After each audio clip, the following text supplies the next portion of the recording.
de la fe que tenemos todos, ¿no? Cuando todo va bien, claro que hay fe. Cuando todo va bien, tengo certeza, tengo seguridad, estoy con Dios.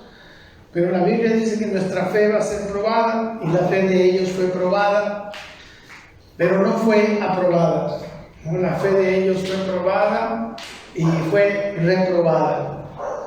Entonces, una historia previa del pueblo de Israel, un pueblo que, como les digo, había sido reprobado, su fe había sido reprobada. Entonces, esto nos ayuda, nos va a ayudar a entender algunas cosas, mirar nuestras vidas, y bueno, si en algún momento nosotros vamos a tener que caminar en fe, nuestra fe pueda llegar a ser probada, no lo sabemos. En ese momento nosotros tenemos que estar preparados, no como el pueblo de Israel. Entonces, aquí todo esto vino de una noche de estar orando al Señor,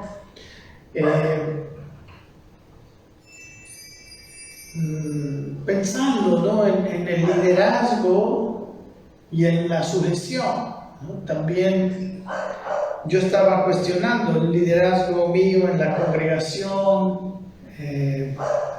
Bueno, algunas cosas que no solamente yo, sino también algunas personas me hablaron, y vi algunas cosas en este capítulo, ¿no? La verdad que el Señor me mostró cosas muy amplias, podemos decir, acerca del liderazgo en la Biblia, ¿verdad?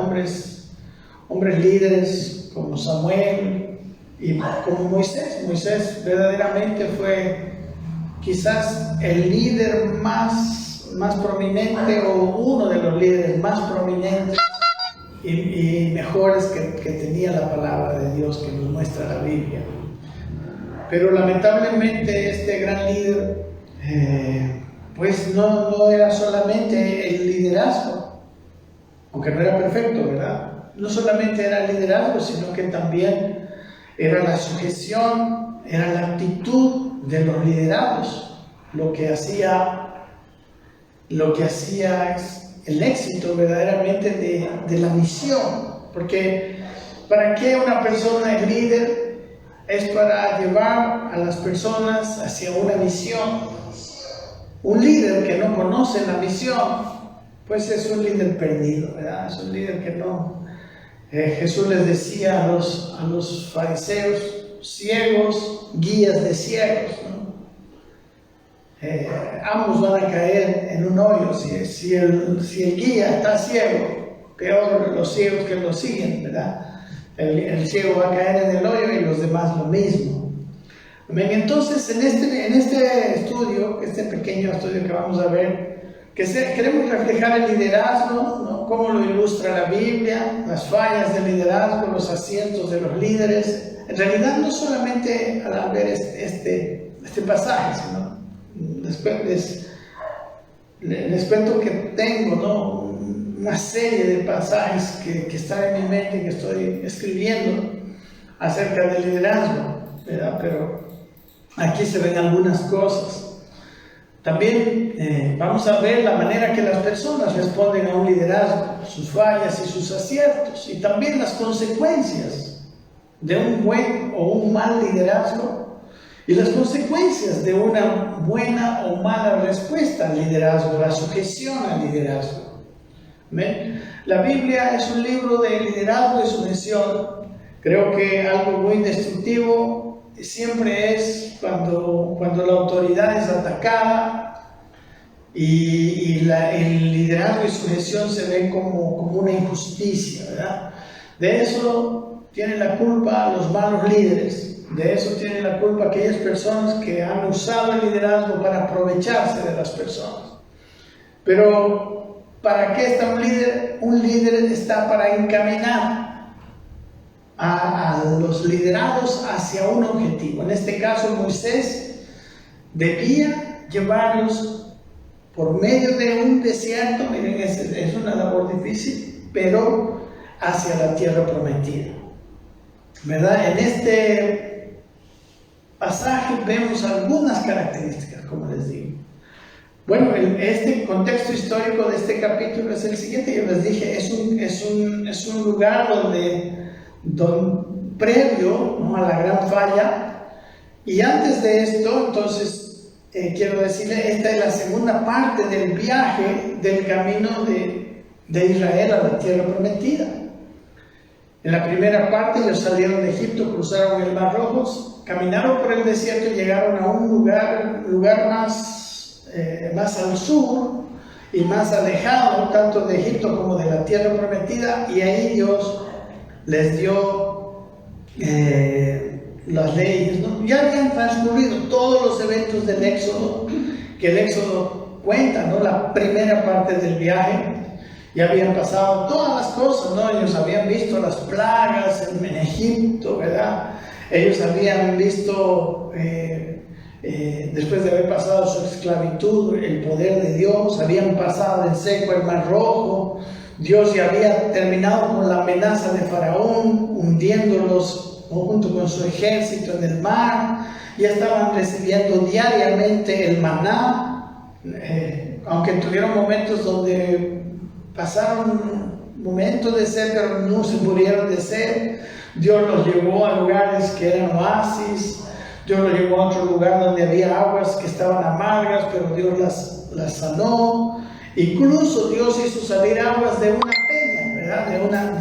De una roca, ¿no? Entonces, y de ahí llegaron al monte Sinaí, y en ese lugar Dios les dio mandamientos, Dios les dio todas las leyes, los planos para construir el tabernáculo con todo su mobiliario. La nube cubrió el tabernáculo. Dios los organizó en una marcha por tribus, y luego salieron del Sinaí, ya en el libro de Números, hacia ya la segunda parte del viaje, hacia la tierra que fluye leche y miel, ¿no?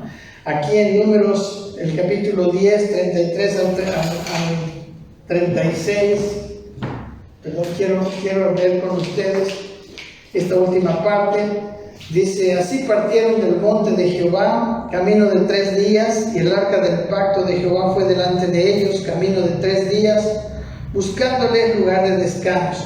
Y la nube de Jehová iba sobre ellos de día, desde el día que salieron del campamento. Cuando el arca se movía, Moisés decía: levántate, oh Jehová, y sean dispersados tus enemigos, y huyan de tu presencia los que te aborrecen. Y cuando ella se detenía, decía: vuelve, oh Jehová, a los millares de Israel. Esos fueron los últimos versículos del capítulo 10. Y ahora vamos a ver el capítulo 11, especialmente en estos primeros 15 versículos, aunque si tenemos un poco de más de tiempo, pudiéramos llegar a ver algunas cosas más. Pero vamos a mirar los primeros 15 versículos, ¿no? Y hay en estos primeros 15, en el versículo 15, vemos a Moisés muy desanimado, ¿no? Moisés ya quejándose a Dios por la labor que Dios le había encomendado. Quizás eso es una cosa que a veces nos sucede a los líderes, que parece que es difícil a algunos pueblos liderar, ¿verdad? Y este era un pueblo sobremanera difícil. Pero ellos estaban en plena marcha, fueron y pararon aquí. Y aquí empieza en el capítulo 11 los versículos que van a ser objeto de nuestro estudio. Dice así: aconteció que el pueblo se quejó a oídos de Jehová, y lo oyó Jehová, y ardió su ira, y se encendió en ellos fuego de Jehová, y consumió uno de los extremos del campamento. Entonces el pueblo clamó a Moisés, y Moisés oró a Jehová, y el fuego se extinguió, y llamó a aquel lugar Tabera, porque el fuego de Jehová se encendió en ellos. Y la gente extranjera que se mezcló con ellos tuvo un vivo deseo, y los hijos de Israel también volvieron a llorar y dijeron: ¿quién nos diera a comer carne? Nos acordamos del pescado que comíamos en Egipto de balde, de los pepinos, los melones, los puerros, las cebollas y los ajos. Y ahora nuestra alma se seca, pues nada sino este maná ve en nuestros ojos. Y era el maná como semilla de culantro, su color como color de bederio. El pueblo se esparcía y lo recogía, y lo molía en molinos, y lo majaba en morteros, y lo cocía en caldera, o hacía de él tortas. Su sabor era como sabor del aceite nuevo. Y cuando descendía el rocío sobre el campamento de noche, el maná descendía sobre él. Y oyó Moisés al pueblo que lloraba por sus familias, cada uno a la puerta de su tienda, y la ira de Jehová se encendió en gran manera. También le pareció mal a Moisés. Y dijo Moisés a Jehová: ¿por qué has hecho mal a tu siervo? ¿Y por qué no he hallado gracia en tus ojos, que has puesto la carga de todo este pueblo sobre mí? ¿Concebí yo a todo este pueblo? ¿Lo engendré yo para que me digas: llévalo en tu seno, como lleva la que cría al que mama, a la tierra de la cual juraste a sus padres? ¿De dónde conseguiría yo carne para dar a todo este pueblo? Porque lloran a mí diciendo: danos carne que comamos. ¿No puedo yo solo soportar a todo este pueblo que me es pesado en demasía? Y si así lo haces conmigo, yo te ruego que me des muerte, si he hallado gracia en tus ojos, y que yo vea mi mal. 16. Entonces Jehová Dios dijo a Moisés: reúneme 70 varones de los ancianos de Israel, que tú sabes que son ancianos del pueblo y sus principales, y tráelos a la puerta del tabernáculo de reunión y esperen allí contigo.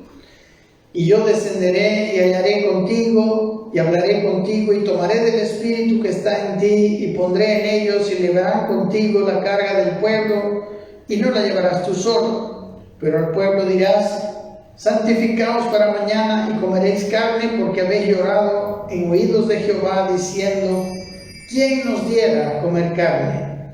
Ciertamente mejor nos iba en Egipto. Jehová pues os dará carne y comeréis. No comeréis ni un día, ni 2 días, ni 5 días, ni 10 días, ni 20 días, sino que hasta un mes entero, hasta que os salga por las narices y la aborrezcáis.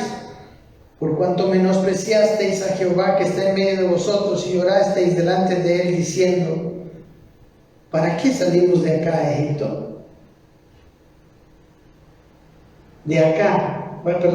¿Para qué salimos acá de Egipto? Entonces dijo Moisés: 600,000 de a pie es el pueblo en medio del cual yo estoy, y tú dices: les daré carne y comerán un mes entero. ¿Se degollarán para ellos ovejas y bueyes que les basten, o se juntarán para ellos todos los peces del mar para que tengan abasto? Entonces Jehová respondió a Moisés: ¿acaso se ha acortado la mano de Jehová? Ahora verás si se cumple mi palabra o no. Y salió Moisés y dijo al pueblo las palabras de Jehová, y reunió a los 70 varones de los ancianos del pueblo, y los hizo estar alrededor del tabernáculo.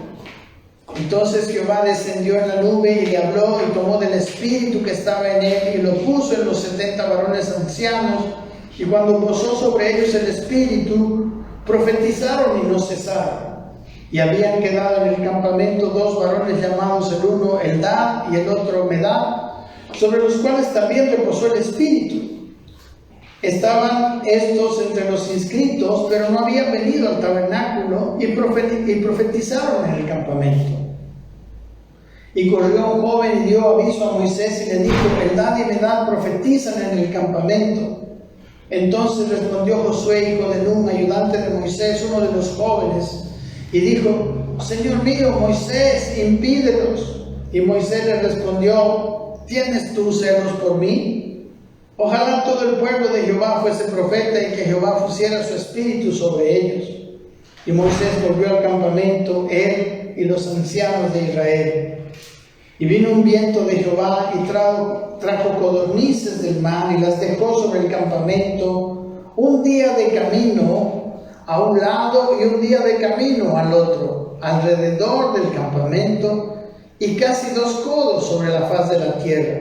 Entonces el pueblo estuvo levantado todo aquel día y toda la noche y todo el día siguiente, y recogieron codornices. El que menos recogió 10 montones, y las tendieron para sí a lo largo alrededor del campamento.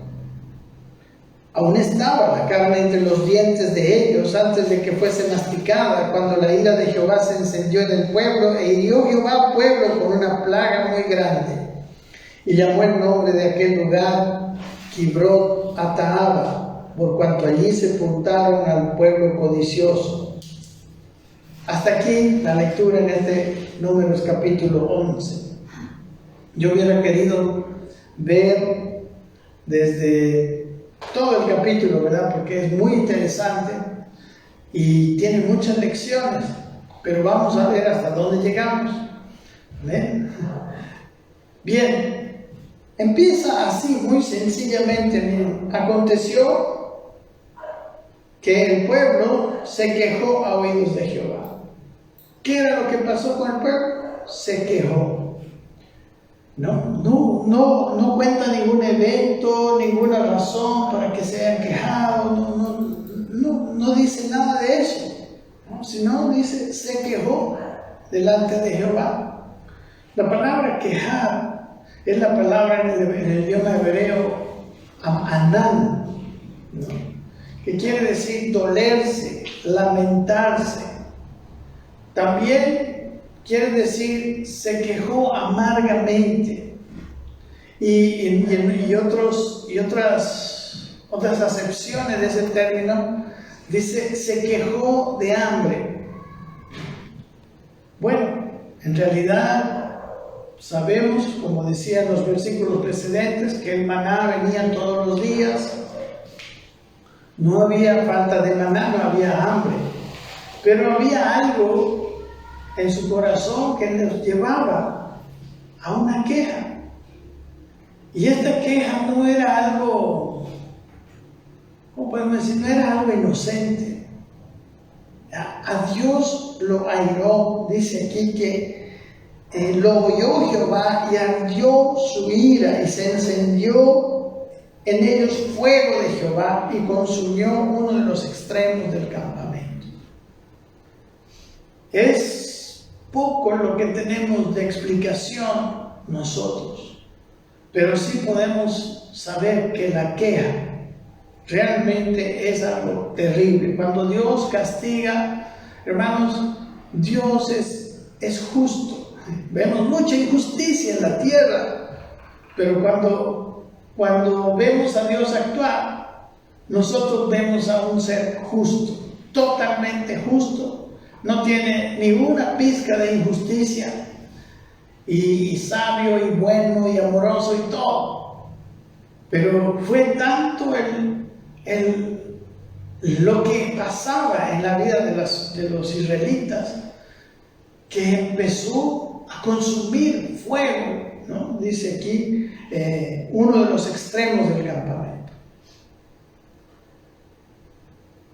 ¿Por qué viene la queja? Cuando todo va marchando más o menos bien, ¿verdad? Como debe ser, que era así como estaban andando. ¿Cuándo viene la queja a nuestro corazón? Puede ser que no sea suficiente la gracia de Dios, su presencia, sus favores. Algunas veces nosotros tenemos una memoria frágil cuando se trata de agradecer. Puede ser que el gozo de algunos esté más en la carne que en el espíritu, ¿verdad? Cuando caminamos en desierto, cuando andamos con maná, ¿verdad? Casi al día. Bueno, el gozo nuestro, una de las lecciones del desierto es aprender a caminar con el gozo de la presencia de Dios, ¿verdad? Aprender a gozarnos en las cosas que no se ven, pero que están y que fueron, como en este caso, tan evidentes, ¿verdad? Desde antes, desde las plagas de Faraón, etc. Bueno, hermanos, es importante luego de ver como ellos vieron, ¿no? Todas las cosas, las acciones maravillosas de nuestro Dios, vienen de un caminar, vienen un Sinaí donde recibieron la ley, donde recibieron el sacerdocio, donde construyeron el tabernáculo, ¿verdad? Con su arca de oro. No, ellos tenían todo eso. Ahora, parece que es importante cuando una persona ve las maravillas de Dios, camina bendecido por Dios, de mantener nuestra vida, de mantener nuestro nivel, nuestra fe en un alto nivel. Porque cada vez que nosotros vemos algo grande y después pareciera que no existe, porque Dios actuaba tan poderosamente, pero a Él no se le veía. Entonces tenemos que aprender a mantener nuestra fe en un alto nivel.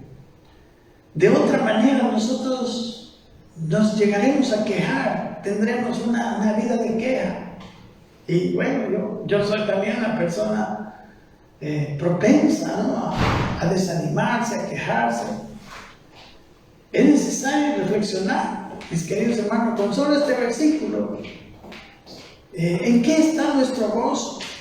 ¿En qué está nuestra paz, nuestra tranquilidad, nuestra seguridad, nuestra provisión, etcétera, etcétera? ¿Dónde está? ¿Quién dejó ya Dios de ser nuestro Dios? Y empezamos a ver nuestro gozo, tranquilidad, provisión, etcétera, en otras cosas, en algo que no es Dios. En este momento estamos nosotros, mis hermanos, mirando que es posible que nosotros estemos teniendo un ídolo. En este momento podemos ver que los ejercicios espirituales son más importantes de lo que a veces hemos pensado. Hermanos, el permanecer en el nuevo pacto no quiere decir que porque viene la gracia de Dios no tenemos una carne que mantenerla a un lado, que porque viene la gracia de Dios nosotros no estamos haciendo las cosas bien. Necesitamos aprender a mantener en nuestra vida un alto nivel de fe. Y también quizás necesitamos aquí reflexionar dónde está nuestro gozo. ¿Cuándo, mis hermanos, nuestro gozo se ha terminado?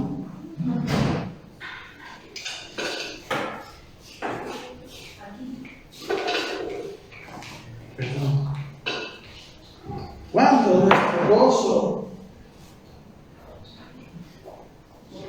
no había puesto el micrófono, perdón.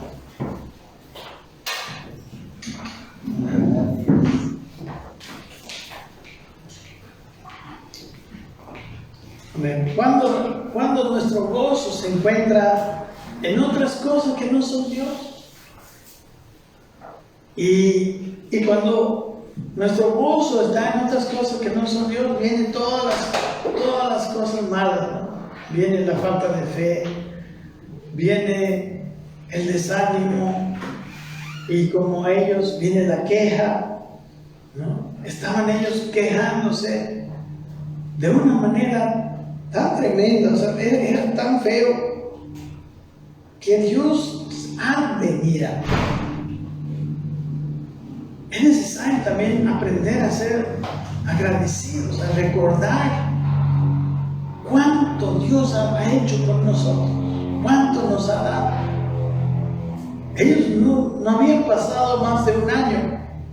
Ellos estuvieron en el Sinaí hasta que la segunda parte, ellos en todo el primer viaje más su estadía en el Sinaí fue un año exactamente. Porque la segunda parte del viaje la hicieron en una Pascua. Que Pascua era el primer día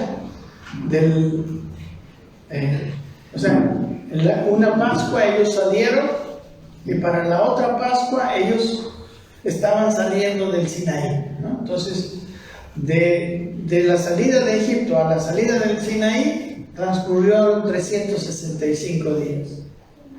Entonces, en ese año, ellos habían visto tantas cosas, habían comprobado la fidelidad, la grandeza, tantas cosas de Dios, habían sido enseñados en la ley, todo eso.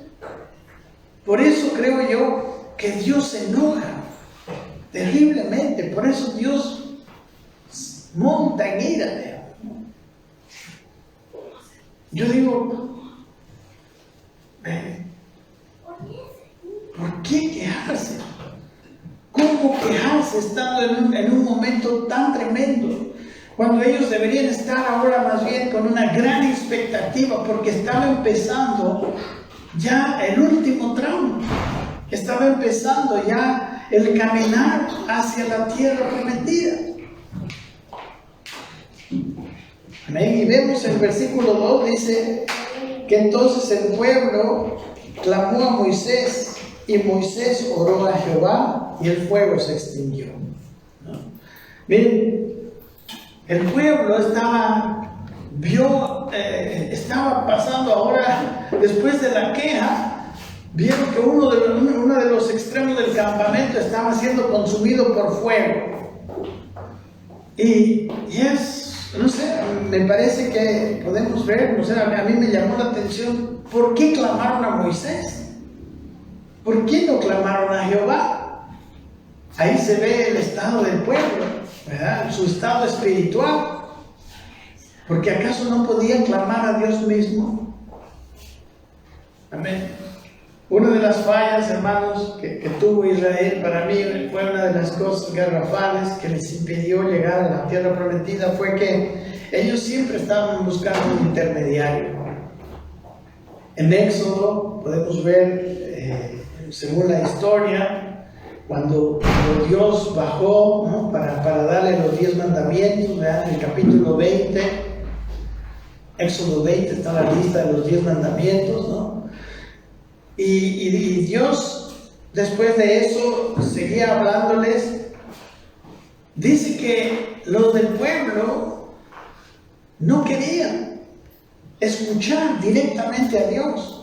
En Éxodo 20, versículo 18, dice que todo el pueblo observaba el estruendo y los relámpagos y el sonido de bocina y el monte que humeaba. Y viéndolo el pueblo temieron, temblaron y se pusieron de lejos, dice.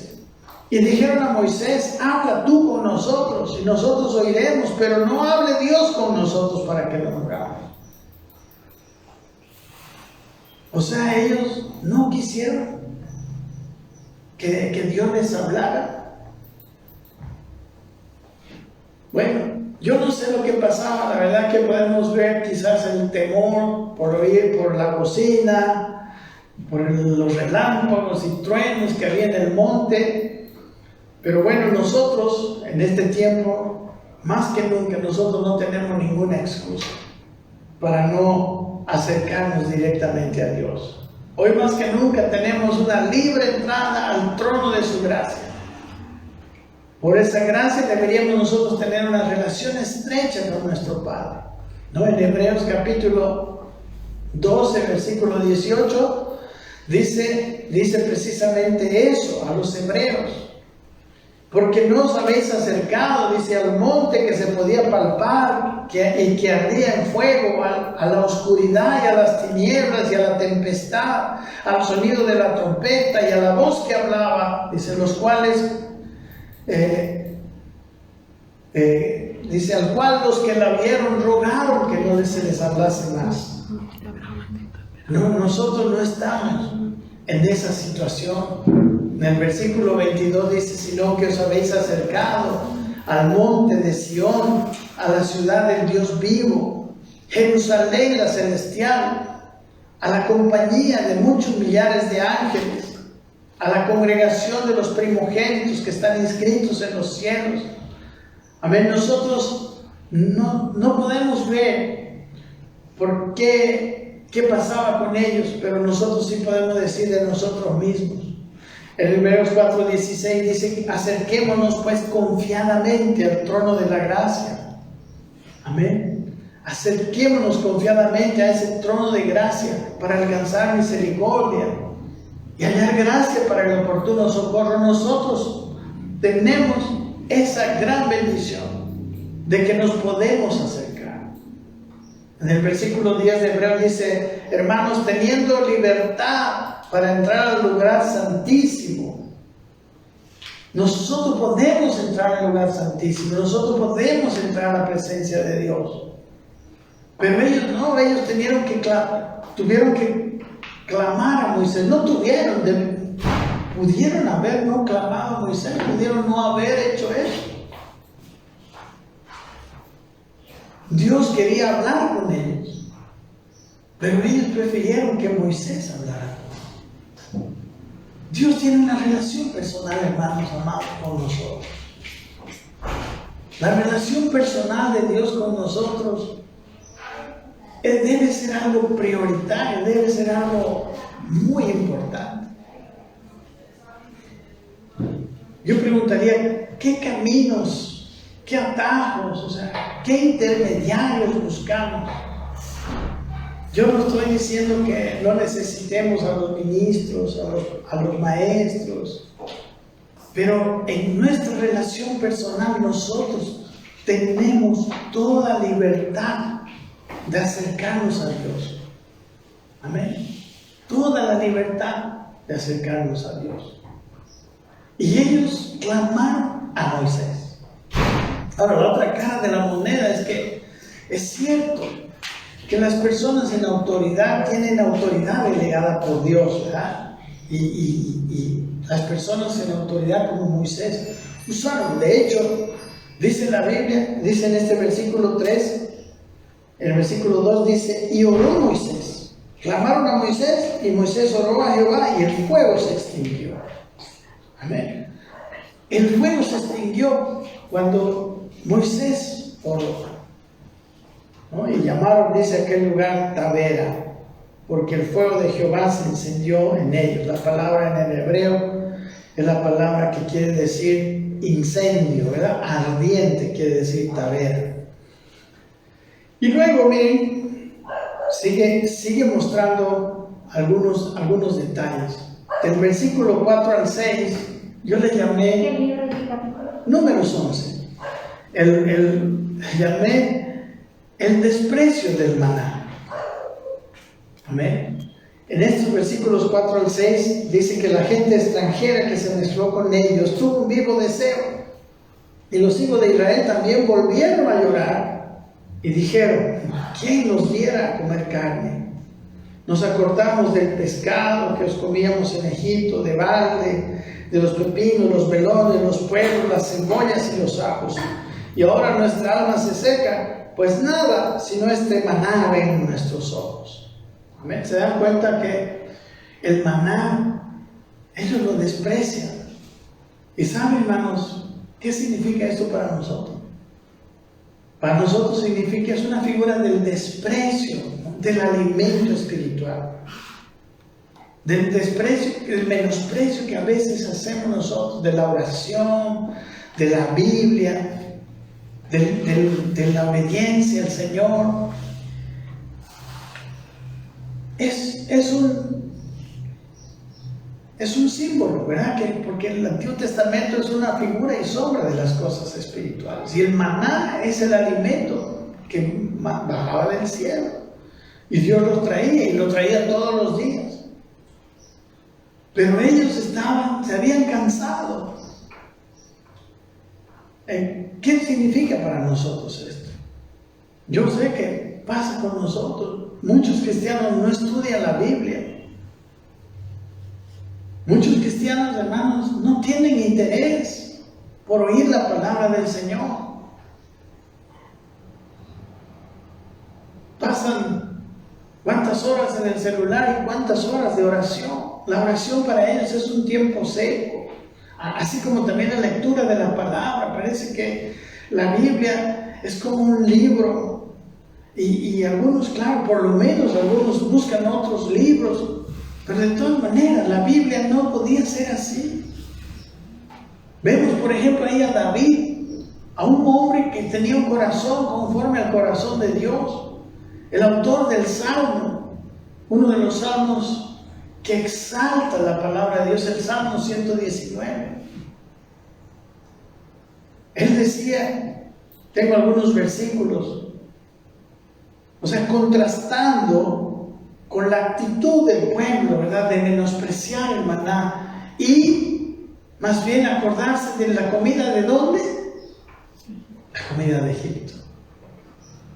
¿Cuántos cristianos hay que andan viviendo en la vida cristiana, pero añorando las cosas de Egipto? Por eso la ira de Dios se vino contra ellos. No aprendieron a apreciar. Y hoy nosotros necesitamos ser amonestados con esta palabra. Necesitamos entender, mirar nuestro corazón y ver qué está pasando. Miren algunos salmos de alabanza de este David. Dice Salmo 119, 24, tus testimonios son mis delicias y mis consejeros. Para él sus testimonios eran delicia y sus consejeros. Versículo 49 dice, acuérdate de la palabra dada a tu siervo en la cual me has hecho esperar. Dice, ella es mi consuelo y mi aflicción, porque tu dicho me ha vivificado. ¿Para cuántos de nosotros el Salmo 119, 49 y 50 es una realidad? En ella esperamos, en ella encontramos el consuelo en tiempos de aflicción, como quizás algunos estamos pasando. Y él decía, tu dicho me ha vivificado, tu dicho me ha dado vida. Decía el versículo 72, mejor es la ley de tu boca que millares de oro y plata. El versículo 77 dice, vengan a mí tus misericordias para que viva. La ley, la palabra de Dios trae vida, porque tu ley, decía, es mi delicia. ¿Para cuántos su ley es delicia?